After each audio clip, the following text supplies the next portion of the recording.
I'm now delighted that our next speaker is Arabella Weir, here to lighten things and lift things and make us laugh a little.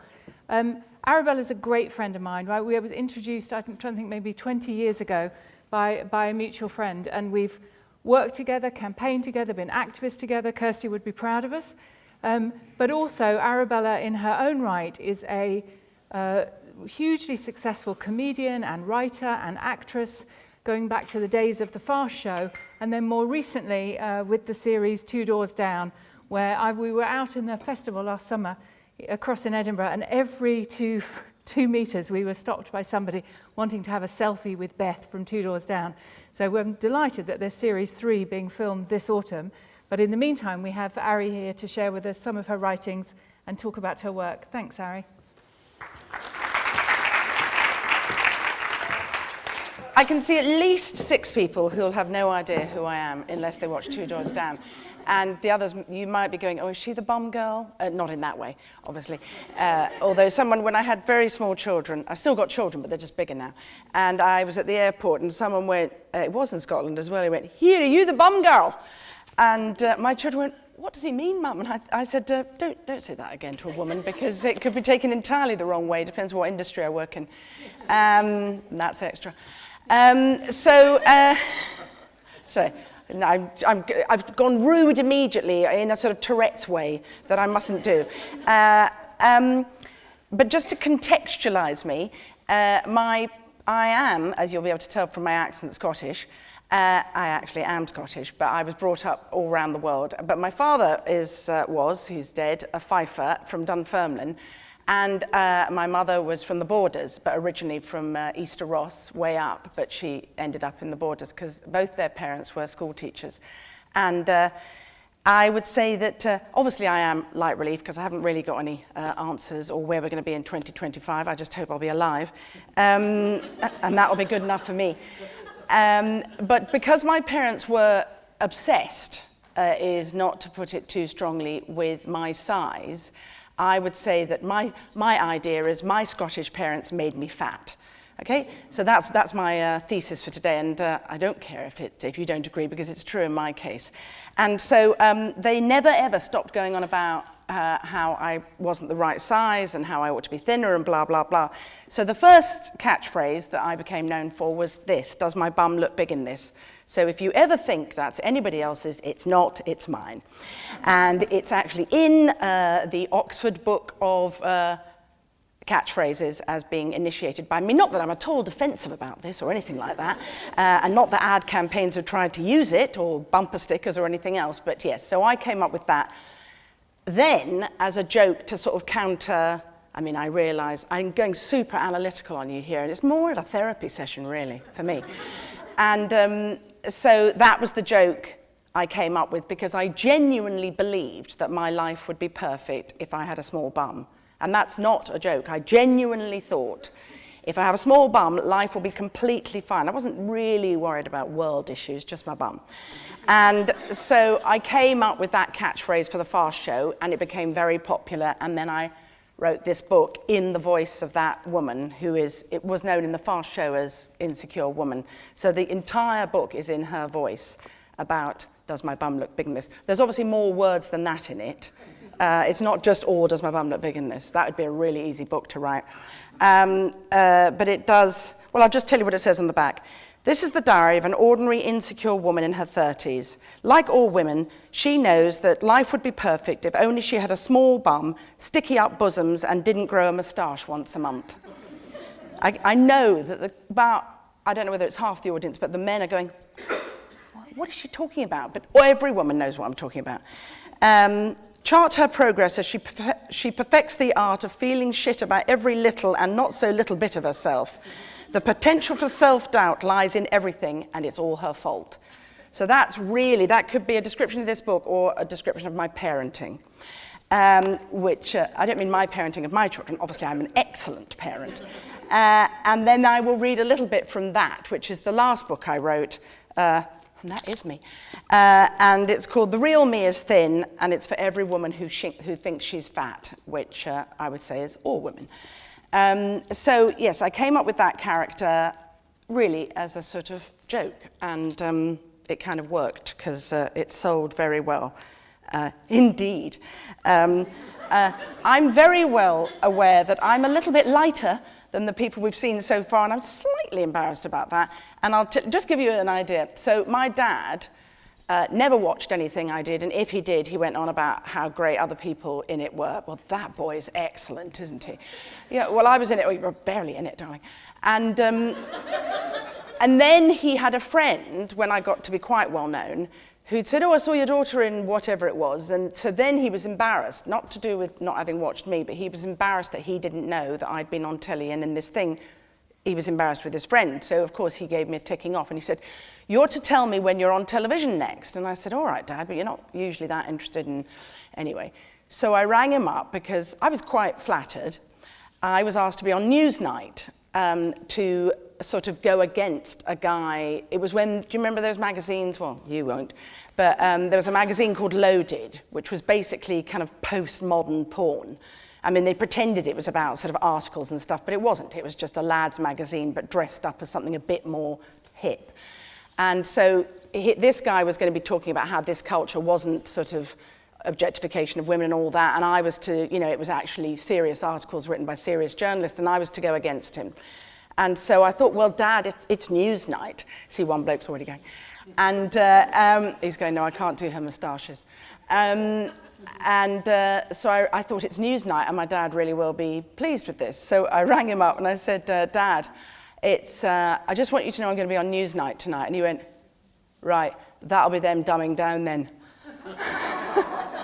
So you can see what I'm talking about. I mean, I did love my dad, but he was I was about to say a right fifer. Obviously, I didn't mean that.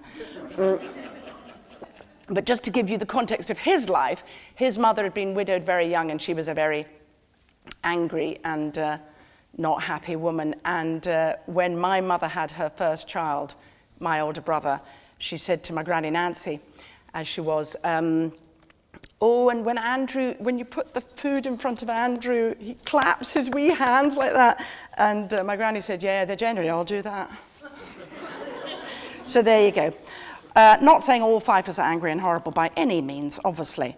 So I'm going to read you a bit from this so that you get the kind of voice, and then I'll read you a bit from that, and you get the voice sort of, as it were, my voice, but in a different context. If I can find the page. Right, so. Stayed in Saturday night, decided not to go to that party down the road. I was feeling tired, and anyway, I noticed I'd got a bit of a moustache growing. My period must be on its way. Great little reminder that. Now I've turned into a Mexican revolutionary before I even get to the stage where I burst into floods of tears because they've run out of pickled gherkins in Sainsbury's. 27th of January, woke up nice and early to ensure there was proper time for a re-examination of the recent beard growth in the full light of day. Mercifully, it's still only at the moustache stage and hasn't spread to my chin yet. So maybe this time I'll manage to actually bypass the orthodox rabbi look. Also, it's not quite as dark and hairy as it seemed last night, but I decided to Jolene cream facial bleach it anyway, just to be on the safe side. God, that stuff burns. I read the ingredients, and I'm sure it's got some of the same stuff in it that you use to eliminate limescale. I suppose that doesn't matter too much, as long as it also eliminates the Charles Bronson effect. I decided to go to the gym and do an exercise class with Gillian, the Nazi. I tried to stay at the back as usual, but there weren't that many people there this morning, and mein Führer made me stand at the front so that the new people could follow me. Honestly, I wanted to die. 3 years of decoy technique, executed with military precision completely down the pan. You see, I deliberately changed classes erratically, missing one here, turning up at 3 in a row there, etc., so that no one single gym instructor would think I was a regular and then submit me to the Gestapo-like torture of getting me to show an exercise to newcomers. Gillian didn't actually get me to do anything on my own, but standing at the front, all I could feel as we pounded the floor with those bloody star jumps was every pair of eyes in the room transfixed by the shelf of solid fat that has made its permanent resting place in the previously unclaimed, unnamed territory above my buttocks and below my waist. I didn't even know that bit of my body existed until that shelf appeared there. It's terrific, isn't it? The older you get, the more new places restless fat finds to make its home. I was waving down a taxi the other day, NB, never do that again in a sleeveless dress, and I discovered that the girls are just picturing it now, and discovered that the flesh on my upper arm was still shuddering to a standstill after I'd got into the cab. I mean, it's bad enough that new nooks and crannies are being sought out on a daily basis by fugitive fat, but now it appears that this new kind of fat moves at an entirely different pace to the rest of my body. My buttocks definitely have a mind of their own, and that shelf of fat is completely independently spirited. I never thought I'd be looking back longingly at my 20s. It's not as if I was thin then, but at least the fat all seemed to move as one.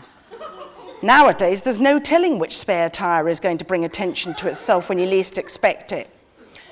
I saw some bodysuit thing in an American mail order catalogue. It was like a girdle, but it didn't just keep your stomach flat like a panty girdle. NB, never use the word panty, even if you go to America.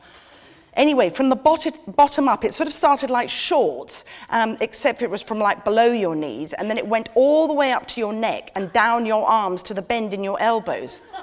Well, it looked really useful because at least that way you could squash and unify the movement of all your excess weight. But the only thing was I couldn't work out what you could wear with it. Of course, that's assuming you could move at all once you had it on. I mean, I guess a polo neck and trousers might be all right with that underneath, but if you wanted to go out, you really don't think you could bend in it at all. I think it looked a bit like a wetsuit. Goodness, it's bad enough wearing control pants. I wore a pair once when in a fit of madness I'd bought a very clingy dress. And the thing is, control pants are quite effective in their control, but they're more like a tourniquet than a pair of pants. And these ones had actually cut off the blood supply to my feet. I had a bit of trouble walking for a couple of days after that, but it was worth it because loads of people said how slim I looked in that dress. God, those were the days. I wonder if I've still got those control pants and I could wear them under my swimming costume when I go on holiday. NB, period started in the night. Now I feel all bloated and leaden. No change there then. And no Tampax in the house, so I guess I'll just have to improvise with half a loo roll and an old pair of pants. That's exactly what it's like, boys.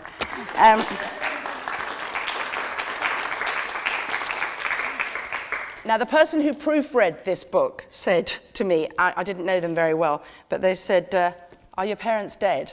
And I said, yes, and they said they'd have to be for you to write this book. And I said, yes, I killed them so that I could write the book. Not true. So yes, I wrote this. I suppose this is kind of, well, as far as I'm concerned, the thinking of most women, which is that somehow life would be better if they were thinner.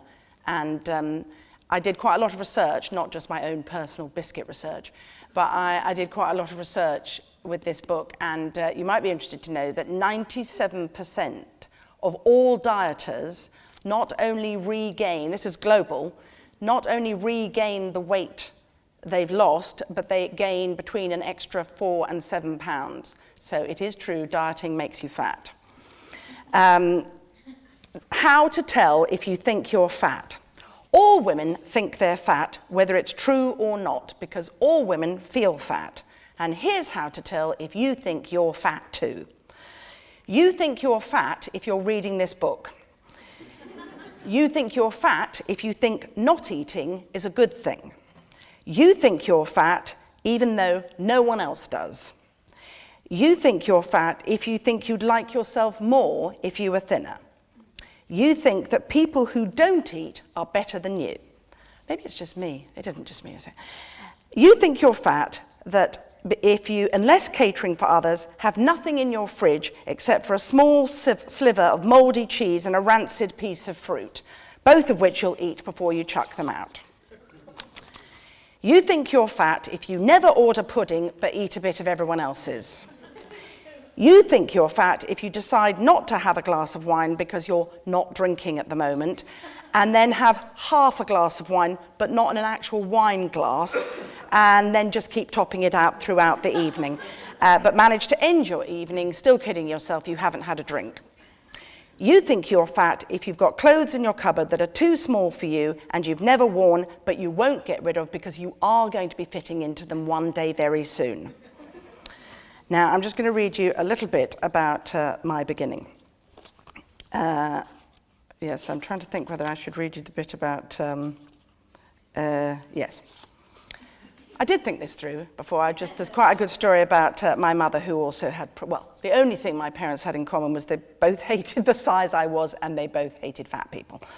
The real me is thin. They were both overweight, by the way. I should have mentioned that. So, the self-hating thing. The real me is thin. Of course she is. The real me does not need a size 16, sometimes even an 18, to accommodate her mammoth arse, because it's not my real one, obviously. Properly huge women wear sizes 16 to 18, not me. I am not fat. I can't be, because I don't feel like a fat woman. Well, not all the time. Obviously, I feel like a fat woman a lot of the time, because if I didn't, I wouldn't think there was another me in there, thin me available somewhere. The fat woman I feel like a lot of the time is my go-to person, the one I feel like when I feel bad about myself, which is how I feel when I eat, most of the time and too much. But that can't be who I really am. Admittedly, I do find myself temporarily housed in a slightly larger than planned for body, but you see, that's okay because it's not my real body. In my real life, the one I'm going to be having, the one I planned on having, I'm going to be wearing slinky party dresses with micro spaghetti straps and lovely bikinis and city shorts, whatever they are. And I will be wearing all those things just as soon as I've shaken off this fat woman's body, which, as we've established, isn't mine anyway.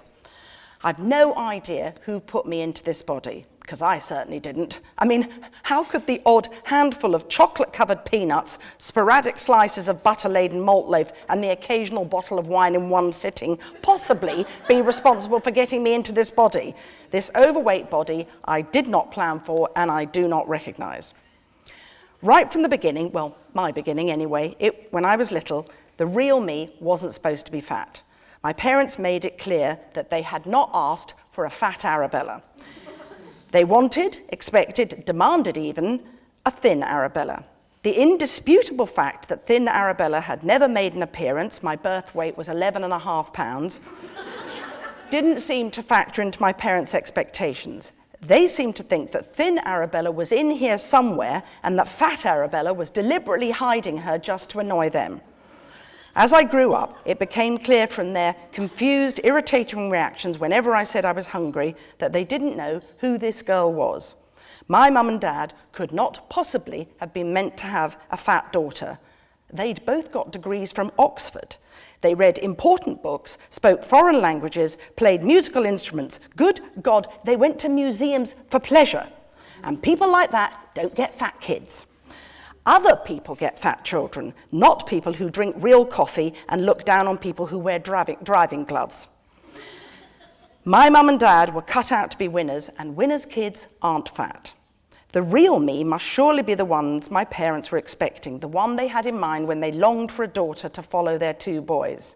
When a couple long for a daughter, they do not long for a fat one. They dream of sweet, adorable, and maybe pretty girl, but they must have been mystified when I came along.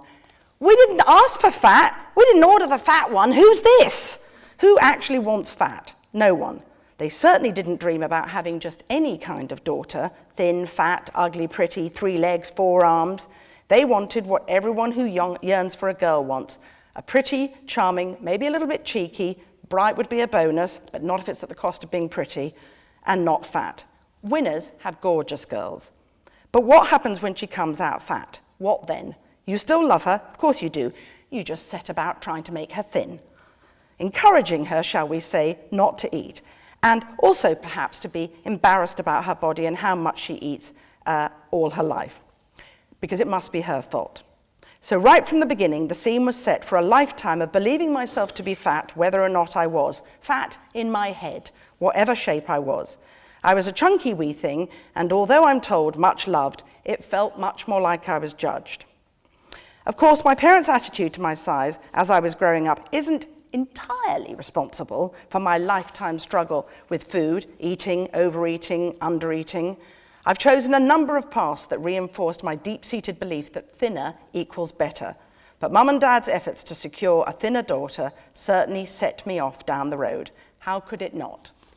Now, my mother who was an early feminist, was born in 1926 and she died in 2009.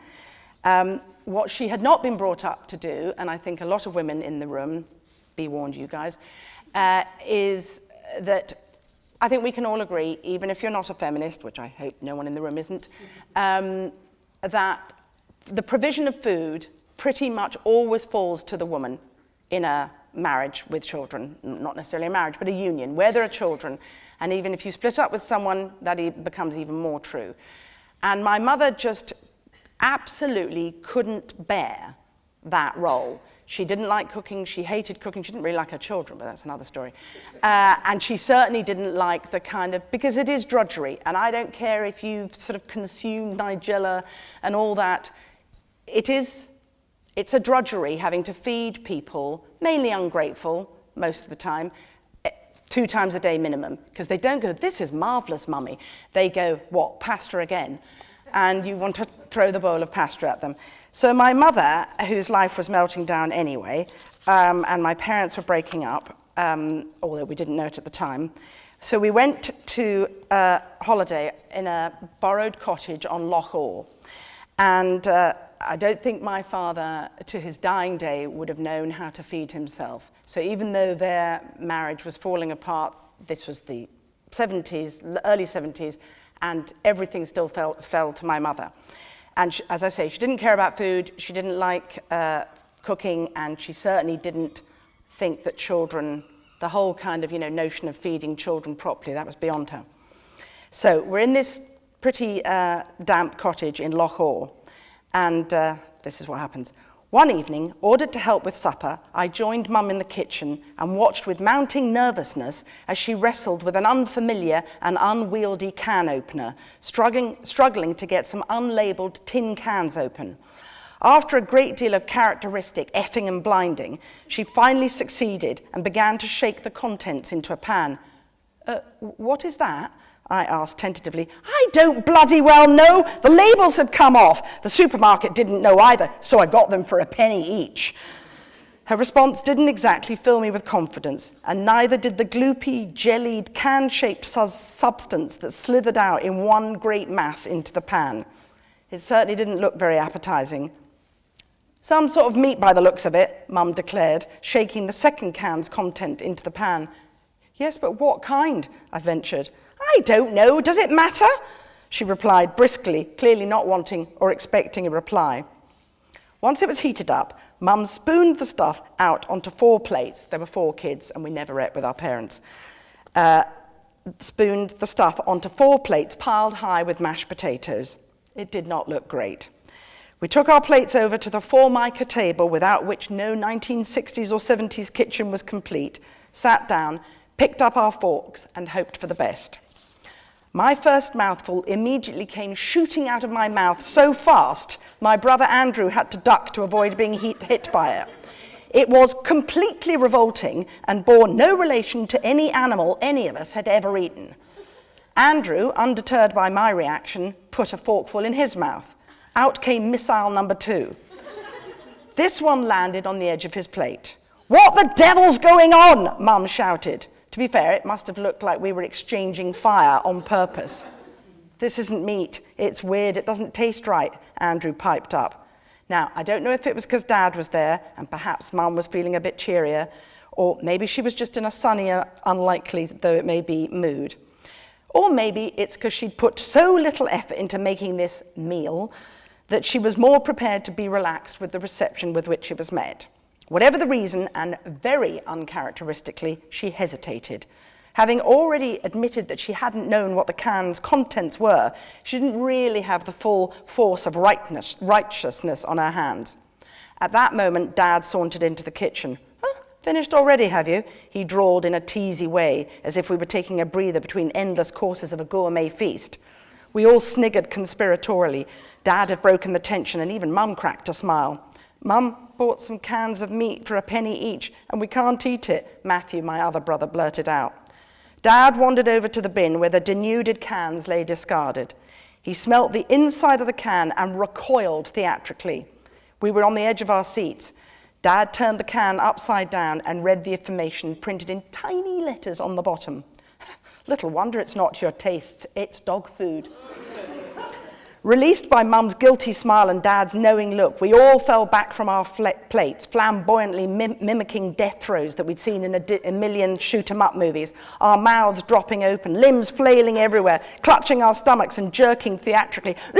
I'm going to be sick, I'm going to die, that's been in my mouth, I'm dying, I'm going to puke. Determined not to be outdone, Andrew swooned to the floor while Matthew opted for convulsions, grasping his throat and uttering desperate, strangling noises, the victim clearly of a dastardly poisoning plot. This is completely true. Very funny, my mother said dryly, arms crossed, leaning up against the counter. You can leave the meat, but you're still eating the mash. I'm not making you anything else. We couldn't believe it. What kind of mother would expect her own offspring to eat mashed potatoes infected with dog food? We were lost for words and hungry. We looked down at the plates in disbelief. Suit yourselves, my mother said. I don't know what you're complaining about. Dog food's still meat. Scots of my parents' generation were not brought up to enjoy food. Why, the very idea goes against everything that is Scottish, Presbyterian, and good for you. Life is not about the pursuit of happiness, but the pursuit of goodness, and thinking of others before yourself always. You only have to have eaten porridge to know that. I'm well aware that porridge has had a renaissance in recent times, but the porridge I grew up with was made with cold water and salt. Need I say more? Porridge as I knew it in my youth was the culinary equivalent of a hair shirt. It wasn't designed to be tasty and enjoyable, but to sustain life. It's a shoulder to the wheel, no more and no less. Food in general, in my youth, was there to keep you alive. The notion that it might be fashioned into something tasty and delicious was completely alien, and doing so could surely only lead to gluttony, to, wait for it, eating for pleasure. It'd be a helter-skelter, slippery slope after that. I mean, who could tell what random wantonness would come next? Why, it might be sex for pleasure, no doubt.